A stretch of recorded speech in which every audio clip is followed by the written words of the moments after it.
Dasha! What's up, Cody? How you doing? I'm doing really well. Should I call you Anna or should I call you Dasha? You should call me Dasha. Dasha, okay, yeah. okay. Yeah. But Anna's actually, tell us the story behind you. Anna's my legal first name. Okay. So I went by Anna when I was like in elementary school for a couple years because I was like, Dasha's such a weird name. Like, no one's going to like me. I don't know what that thought process was.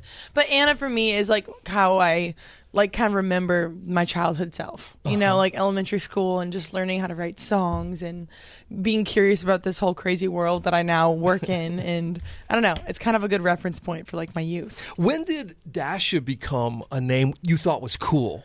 If you were afraid of it at first, when did it become cool? Well, the funny thing is my parents always called me Dasha, family, friends. I was always Dash, you know? And then, but only at school. Only for roll call, it was Anna. And my dad would always like, what the hell? Like, why? Yeah. And then, so middle school, when I released my first song at 13, I was like, I have to go by my artist name, Dasha. Like, I'm ready to tap in again. It's so drama. So you thought of it as being like a Cher, Madonna, Kind Dasha? of, yeah. It was just such a weird name. I'd never met anyone with it before. And people were always like, oh, that's your artist name. And as a kid, my mom was like, you should go by Anna Dasha or Anna D or Dasha Anna. And I was like, I think just Dasha. Yeah. I don't know. Oh, it's working for you. Oh, it's working, girl. It's working. Don't you worry. I want to get to Anna in a second, this new release of a song you have, live version that's just out. But first, take me back to Austin for a second. Okay. Because in Austin, I'll never forget it, that song was so huge. The CMT Music Awards are going on. We've got the full band from UT, University of Texas, right there. Red carpet happening. Out of the big black SUV jumps Dasha. Iconic. In the moment that song was so huge on TikTok, Reels, and on the radio as well. And of course on CMT. So you jump out. The crowd goes nuts. Like they were screaming your name, Dasha, Dasha. Yeah. And take me to how that felt. What was going through your mind at that moment? Well, you have to understand, that's the first red carpet I'd ever done. So for that to be the experience, and then the next one I did, I was like, oh, this is kind of lame. I was like, damn. Because like what you're saying, like a whole like 40-piece band was playing you down the outside section of the red carpet that fans were lined up against. Like you don't get that normally. It was really, really special that the CMTs did that. And then the whole outside circle that you were hosting. And it was just, I felt like something like beamed, I clicked it on, it's like your star power just kind of, it's like a light switches. And it wasn't me in there, it was like the artist me, it was like the characterization of me, that I think people forget artists are like normal people sometimes, but that was a moment where I was just like, I forgot I was a normal person too, you just have to turn it on. And it was just so fun. It was so fun. That's all I can say. How did that song change your life? In every way, name a way. Everything changed over life. I mean, over life, overnight, over life. I mean, the TikTok part of it was insane because of how fast things can go viral on the app, and I wasn't expecting that. Like literally, the first video I posted got like 1 million views overnight, and that had never happened on my account before. And I was like, oh, that's a weird glitch. Okay. And then my manager was just like, keep posting this line dance. And I was like, okay, I guess I will. And I was, working at that horse barn. So I was like, I'm at work right now. I need a video. And I just like put up on the fence and like I had horse on my boots and stuff, So like, can we cuss here? I forget. You can. I won't. I'll be nice. S word. S word. Okay. I had horse shit on my boots. Yes. But it was just like so insane because all of a sudden a week later then I was getting hit up by like the CMTs to like... And radio people and labels. That was the craziest thing. The labels dating. I'd never flown first class before, and I was getting flown out to New York. And it was also my birthday weekend, and so I had like 7 cakes in my room and like all these bouquets of flowers from all these labels trying to sign me, and I was like, this is the best thing ever. I'm like, I love this. And now, a few years later, you just celebrated a birthday, by the way. Congratulations. Thank you. Happy birthday. Frontal lobes developed. Very exciting. They say 26 is the age, right? Yep. So this was what they call the golden 26 golden birthday as well. 26 on the 26th. 27 is next year, golden birthday. Oh, next year. Next year, yeah. Okay. So close though. Wait. Your birthday's on the 27th? Uh-huh. Okay, never mind. Yeah. Okay, so you are... Okay, let's back it up. Right? Yeah. 26. Okay. 26. Very good. So how did you celebrate? I saw you, I think, on like a cabinet, and there was some dancing and a strobe light. It's me. Yeah. What was happening there? So that was us leaving the show. So I've been out on the road with Tucker Wetmore. And this past weekend was the last weekend of our tour together. And as we were pulling out of the first venue, it struck midnight. You know, on your birthday at midnight, you gotta have a little dance party. And so we were laughing because we were like leaving the venue right as it hit midnight. And so there was a bunch of fans outside the venue, like kind of trying to peek into like everyone's buses and see what's up. Yeah. And I was just thinking, like, people probably think tour is so sick because we were just like had these strobe lights going, like having a full dance party. They're like, man, I want to be on tour. Really, it's like not glamorous at all ever. But just had a little dance party. And then Tuck sang me happy birthday. Do you see that video? I did. I did. He was like, he wanted to sing me happy birthday, which was very sweet. And so, but what he didn't know was I was going to go dress up in all his clothes. Yeah, this was in the concert in front of everybody, right? So you come out. He does not know you're going to be wearing actually his clothing from his closet. All right. Yeah. He was shocked. I went to his dressing room and I said, what do I want to put on? And I was scared his jeans, you know how boys have skinny legs? I was scared his jeans weren't going to fit over my thighs. Perfect match. We have the exact same You look size. great in those jeans. Thank you. I mean, seriously. I was saying, I was like, I need to get some Wranglers. I'm like, damn. Tucker, I'm coming over. What size does he wear then? Is he? I didn't look. Okay. I should have looked. I have no idea, but... God, I gotta text him. I'm like, Tucker, give me your size. Like, that was perfect. That was great. I love that. I didn't know who it was at first. I'm like, oh, wait, that's Dasha. Wait, oh, my God. That's crazy. Yeah, it was such a fun prank. That was for me. You better be watching your back, though. How many more dates do you have on this? I mean, something could happen. No, it's all over. It's over. I know that I was thinking, but smart I don't know. Then. I don't think Tucker's really the prank type. He's a goofy guy, but I don't know. What was it like being the only blonde on the brunette tour? I felt really special, you know? Everyone else got exiled, so except for me. No, it's so funny how when he announced the tour, it's because it's being Carter Faith splitting the days of opening, and like the two blondes is like the brunette tour featuring the two blondes. Like, what? Right, yeah. It's funny. His crowd, I feel like, is a very obviously female crowd. Yes, women love Tucker Wetmore. They'll start going, "Take it off, take it off." Do they really? And he's like, "What?" He takes his ear out. They're like, "Take your shirt off." It's like, oh my God. And he does it most shows, or I haven't seen it happen in a while. Okay. Maybe he's novice. I feel like I've seen the videos pop up, and that's where I'm like, okay, he must do this a lot. I'm sure he gets shirtless. I mean, yes, I would do it. How do you win over his crowd every night when you were opening up for a guy like Tucker or any crowd, really? I mean, what are the secrets behind, like, you know, making sure you're satisfying them, but also like making them want to be fans of Dasha after they leave? It's hard. It's super hard doing that as an opener. But I feel like the best way I've learned is, like, I've started cutting songs out of my set, just give myself more time to, like, talk. Because I feel like my personality is, like, where people will be like, oh, I relate to that girl. Like, oh, that's funny. Like, I want to follow her, you know? And, like, put on a good show, you know? Play the hits, play the songs people will know. Otherwise, just be funny is how I try to do it. But that's easier said than done because sometimes your brain's just not there. I always do, like, a lot of crowd work, too.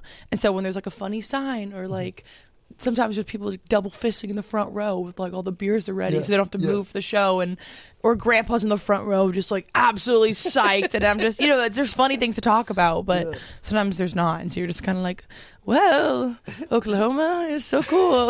Like, I don't know. But the fact that you can improvise like that, I mean, it's one of the great traits. I always think about Keith Urban this way because I feel like he's really good with working the crowd. Oh my God, and being present in the moment on the stage and noticing people. And do you ever get distracted while you're singing a song? You're trying to concentrate on the lyrics, but you're noticing something too? Or I have full internal conversations with myself, or like, shoot, like, take your clothes out of your dryer when you get back tomorrow, or like just random things that I'll forget, and I'm like, oh, Anna. I'm like, shit, the laundry's still wet in there, and I'm like, oh my God, totally, 100%. Really? Yes. Is laundry, does it pile up big for you? Yeah, it's not great. Okay. I haven't unpacked from like 2 weekends ago, technically. I just keep getting a new suitcase out and filling it up. The secret is just dispose of the clothes and buy new ones. Yeah, when burn you're them. a superstar. Just burn them. Exactly. Yeah.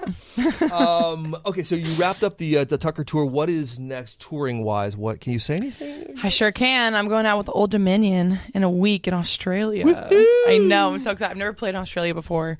And Old Dominion is just one of my favorite bands of all time. I saw them when I was 16 back in my hometown. So like big fan over here. And Australia, I heard, just goes hard with the shows and the fans. And yeah, they do. They love shoeys, and I love shoeys. So we're going to have a really good time. Do you really love shoeys? If I'm being so honest, yes. Okay. I really enjoy drinking beer out of my boots. It's really fun. It's so gross that it's like, you feel kind of like a bad girl, in a fun way.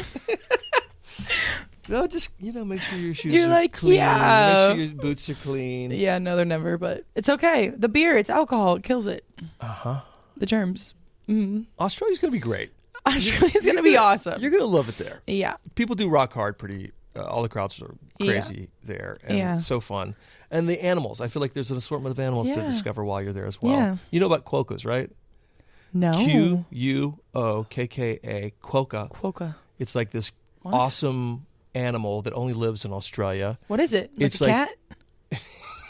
I don't know if it'd be called like a rodent, maybe. Oh, I love rodents. But it's a cute little like squirrel creature, and it looks like a Disney character. Wait, amazing. Oh my I'll God. show you a photo, and then can you bring up a quokka for me, Where Lauren? do you find them? Just in the wild, or like are they? Yeah. When you go to like pet a koala, they're like, here's a quokka as well.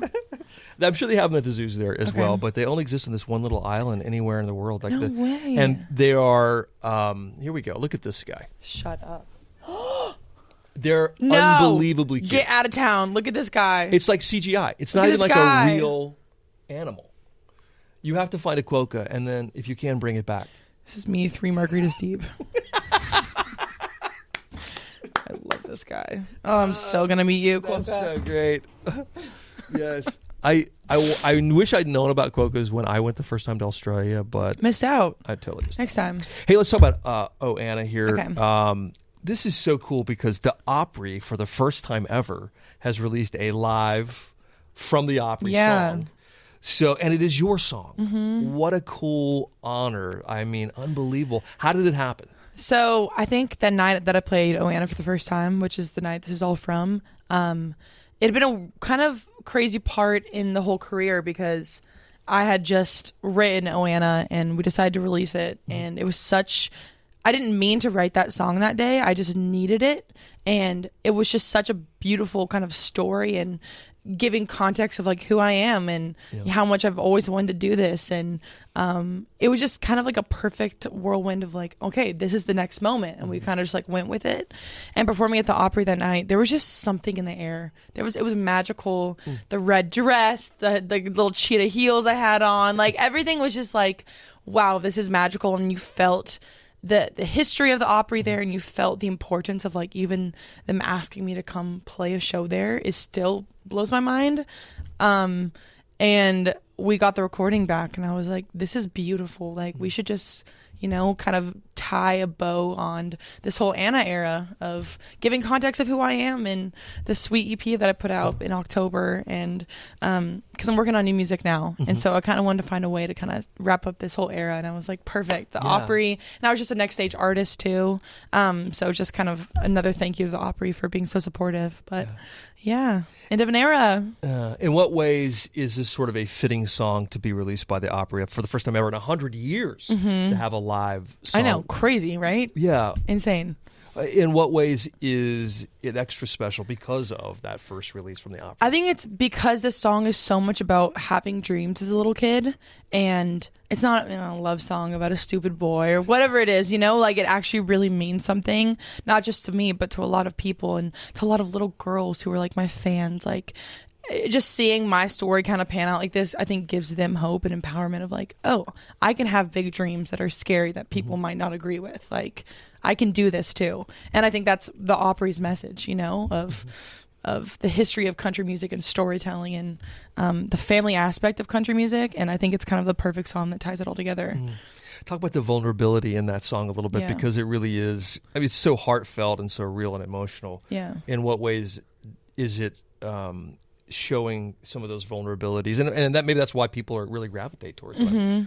I mean, the lyrics just I love how when I was writing this song, I was going back to like, okay, me as a kid, I was so fearless, you know, that was the whole thing about the song. And I was at a time in my life where I was feeling so run down and so like frustrated because I was like, I feel like I lost myself. I've never had this feeling before. I've always been very confident in like what's going on. And so I was tapping back in. It was like, okay, me as a kid, what was I like? I had pigtail braids. I had crushes on boys and I'd tell them to their faces. I would, you know, like in kindergarten, for example, you're student of the week for a week. And for my week, I decided to direct Cinderella and cast myself as Cinderella. You know, and I was like, we're doing this, guys. I don't know. I was just fearless as a kid. Right. I didn't care. And I was like, okay, how do I tell people about that? And putting on living room shows. And it just gives a lot of beautiful context to like my early life and how much I've always wanted to do this. How have you remained fearless? Because I feel like you haven't lost any of that. I mean, you've kept that in the music business, which is not easy. Appreciate that. Yeah. There's been highs and lows for sure. About a year ago, I was feeling pretty low when I wrote the song, but I feel like I got it back. I don't know. Honestly, the best thing for me has just been keeping as many things normal as possible. I feel like as an artist, a lot of people expect you to have these big egos and like better than other people vibe. And I think that's the dumbest shit ever because what? You know, we're all in this together. And I feel like just like hanging out with like my college buddies and playing pickleball.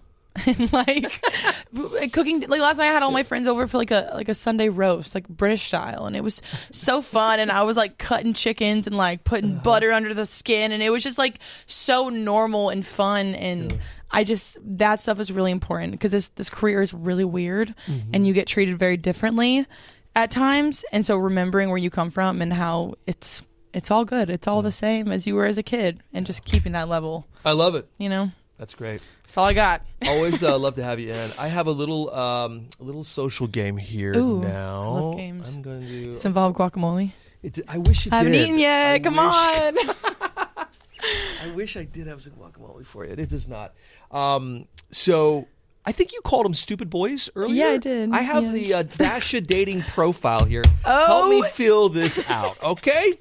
Let's start with my 3 favorite things are blank, blank, and blank. 3. Height, facial structure, and humor. Good. What about the facial structure? Like just gorgeous. Cheekbones, jawline. Yeah. Jawline, cheekbones, tan skin, maybe some freckles if we're feeling crazy, broad shoulders. I like a gorgeous man. Wow, okay. Yeah. That's like 17 things you're looking for. Okay, I'll keep track of that. Hey, what's your favorite TV comfort show? New Girl. New Girl. New Girl Great through show. and through forever. Love that show. The thing that will make me fall for you instantly is blank. If you can, like, if you're funny and really charismatic, charisma is hard to come by. Yeah.